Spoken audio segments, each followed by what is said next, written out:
Look, my hair looks like crap and I just wanted to wear something, so there you go. Chrono Cross, which is completely unrelated to this little hat right here, has finally made it on the Switch in a really unexpected turn too. I think over the years it's been getting a cult following for being a fantastic RPG that builds upon Chrono Trigger, but Square Enix has went back, has remastered it, added a couple touch-ups, and it's a pretty solid collection I think any fan of the Chrono Cross and Square Enix will love. But how does that compare to the PS1 version?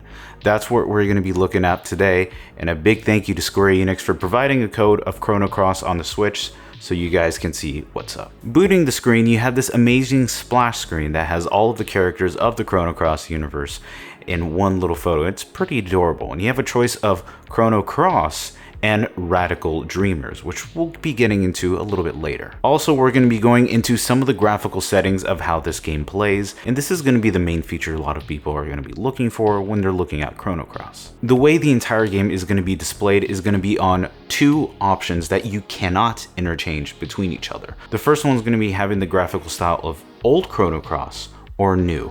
Let's go into the old version of Chrono Cross. This upscales the entire game into the native resolution of the Switch, which most likely is 1080p for this. Square Enix has went ahead and has AI upscaled some of the FMVs, and they do look decent. I'm not a big fan of them. While I do see some pixelation and some artifacting here and there, it is a decent AI upscaling, and it nowhere near holds a candle to, let's say, the modding communities right here on the PC. I'll put a screen so you guys can see that, but it does not even beat that by a long shot. But I'm digressing here. The OG style reverts everyone and the characters to their original looks on the PS1. Right here you can see everyone looks exactly the same with no changes at all. The only thing is that it's upscaled. There are a couple of new changes that I am appreciative of, is that some of the text has been a little bit cleaned up. While it's not the new text that's going to be used, it is the original one, but it does look pretty nice, and you can also see that some of the character portraits as well, when they're speaking, have also been touched up and seems to be AI upscaled as well. The backgrounds on the OG style have also been AI upscaled, but not to the utmost degree. There is still some nice pixelation here and there that does look pretty good, but in terms of the contrast of the really smoothed out polygons of the character, there really is that kind of dissonance that I'm not really appreciative of when I do see of remasters. If you're either going to be going for a very sharp look, I would want everything to be sharp, including the characters, or if you're going to be going for a smooth look, I would rather want that to be everything smooth as well as the background. So that's my personal discrepancy, but there's a change to that, and we'll get into that. Overall, this does retain the original look of the original PS1 Chrono Cross without that kind of pixelation, but I think for people who want the original style, it's not that bad, and it's a decent way to play it, but I don't think the majority of people will be playing this remaster using this graphical style. The new graphical style is pretty incredible, and it's an absolute joy to look at. And when I mean new, everything has been completely redone. The FMVs still retain their same look, but in terms of the brand new character models, the main characters look phenomenal. They've been pretty much redone and remodeled, and Square Enix did a really great job capturing both of their looks on the field as well as in battle. And there are two models of that, which is pretty cool. When you're seeing the main character like Surge speaking to characters like Kid or other NPCs and stuff like that, they do retain their newer looks, but also in battle, you can see how beautiful they look right here. And that is something I've been absolutely loving going into this. I think this is just a great highlight, and I do appreciate that Square Enix has really taken their time and learned from their previous remasters too. It does fix the Final Fantasy VIII problem on the Switch, which is having those really high quality models but really low res backgrounds, and pretty much a lot of these backgrounds have been AI upscaled, but they do look pretty nice. It does have a little bit more of a watercolored smooth look, which may or may not be too distracting, but I think this is much more consistent with the way the models look rather than the old style. So in terms of graphical look, I would recommend you to play it in this style, but there are caveats that I'm not a fan of this, and we'll get into that. The menu is such a joy to navigate because it does retain its original look, but it looks like everything has been completely redone and it's reflecting the original style. It looks absolutely great. The character portraits have also been redone too, both speaking with other NPCs as well as in the menus.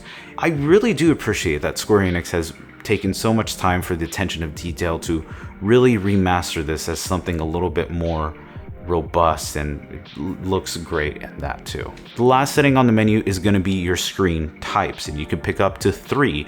And the first one, which is most commonly, is going to be the normal mode. This fills up the portrait to a full 4:3. There is no cropping on the top or bottom, so whatever space the 4:3 is filling is what's going to be on that. The only problem with this is that you're not going to really have pixel perfect integer scaling, so if you don't really care about that, it's not too bad. It's not really a cool thing to have. My personal recommendation is going to be the zoomed option, which both in OG and new style looks great. Or if you are going to be seeing some characters interact with each other, this is the way that you're going to be playing the game, and it's my personal recommendation to go through. There is full, which of course I appreciate this is here, but absolutely not recommended since it stretches the image to a full 16:9 and it's going to distort the image like crazy.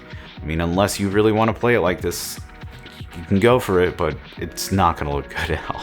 So the PS1 version does have a specific problem that itself does not carry over to this version. So there is something called the Chrono Cross problem, and that is that the base game is rendered in 240p while the menus are done in 480i. So why does this matter if you're playing this on original hardware? Well, the thing is that when you go from gameplay to menu and then back to gameplay, if you have an upscaler such as the Framemeister, you are going to be having those little discrepancies, and the menu is going to stop, pause, and then go back into the gameplay, and it's going to be pretty much taking you out of the experience. The RetroTink does remedy this completely, where the changes are very quick, so that's a really nice thing to note. But obviously on the remaster, since everything is nice and cohesive in one resolution, you're not going to be having a problem with that at all. So whenever the resolution changes or whatever that occurs, you're not going to be having that. But I know it's not a big deal for some who are playing this Switch version, but I think it's important to note where if you do prefer the way the PS1 version does look, I think it's important to note that you will be having that Chrono Cross problem, so that's something to note. Now the gameplay is what's going to be a fun aspect as well, but there are some minor discrepancies I don't like. Going into old Chrono Cross, it runs at a very nice consistent 30 FPS. I haven't really noticed too many dips at all, especially when you're fighting enemies or monsters or even traveling around in the overworld. In terms of performance, it does remain pretty accurate to the original one, where you do feel like the game is running at a lower resolution, but that's how the original was, and it does maintain that. The new style is what's going to be a big problem. The game is processing more on the newer graphical style, so because of that, you're going to be having significant frame dips, and that's a pretty big shame because it really does make the game a game changer. But it would be nice if Square could go back and possibly optimize this a little bit better for the Switch. Especially when you're in battle, you're going to be knowing significant dips in comparison to the old graphical style, and even more so than the original PS1, which is extremely weird that that's the case because the game isn't that much of a powerhouse. But I'm hoping Square could go back and fix this bug.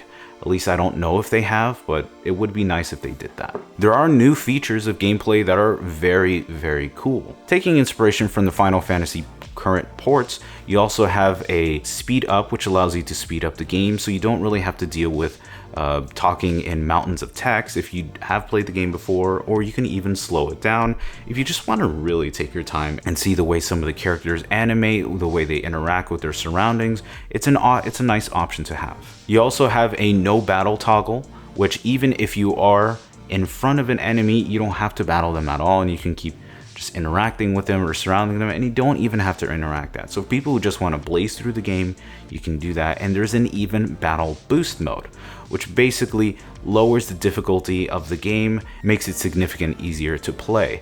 And this is basically for those who just want to either speed through the game, they've played it and they just want to go through the story, or those who are having genuine difficulty with the game and just felt like they needed to have an easier experience. Whatever way that you have, I think it's a fantastic option to have, that you can play the game however you want. And it kind of makes me want to play the Switch version more than the PS1, just because I don't really have that much time to play RPGs.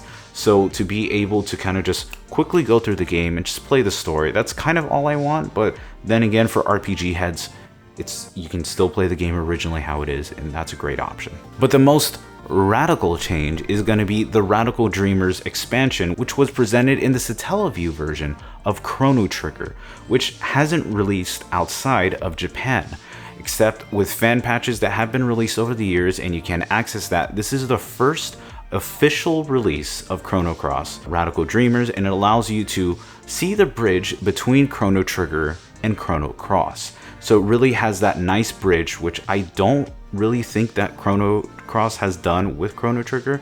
But if you needed something more that's solid, that solidifies that, this is a great way to do that. And it's a nice visual novel too. So after you finish the game, you can play this and you can kind of relax and see some of the characters going through their motions.